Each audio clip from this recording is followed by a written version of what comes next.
Alright, so both fans are equipped with these 2-burner Outbound camp stoves. They run off these 1-pound propane tanks. These are pretty much available at any camp store, any general store you can find near a state park, national park, anything like that. So one thing to note about propane is that if the temperatures are below freezing, there's a good chance that the propane line going into the stove will freeze.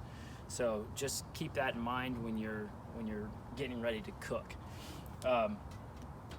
In order to use this, we just need to open these latches on the side. They'll fold under, turn into little legs, raise the stove off the table here, lifting the top, taking out the little wind protection on the side, and they'll just fit right into these little latches on the side inside the top.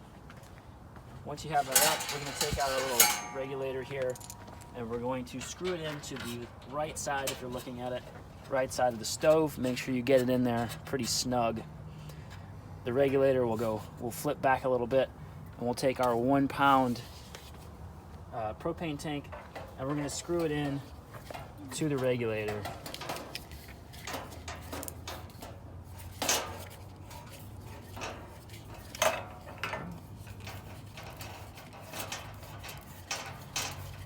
Make sure you get the propane tank in there pretty snug.